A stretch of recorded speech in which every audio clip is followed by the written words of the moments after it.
রবীন্দ্রনাথ ঠাকুরের প্রশ্ন। মা গো, আমায় ছুটি দিতে বল, সকাল থেকে পড়েছি যে মেলা।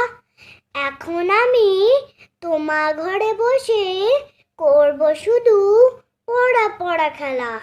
তুমি বলছো দুপুর এখন সবে, না হয় জানা সত্যি হলো তাই। একদিনও কি দুপুর বেলা হলে বিকেল হলো মনে করতে নাই?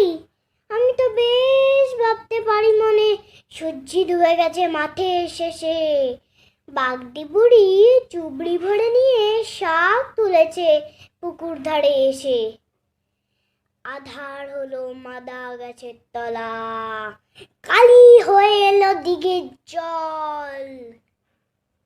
হাতের থেকে সবাই এলো ফিরে, মাঠের থেকে এলো চাষির দল। মনে কর না উঠলো সাঁঝের তারা, মনে কর না সন্ধে হলো জানো।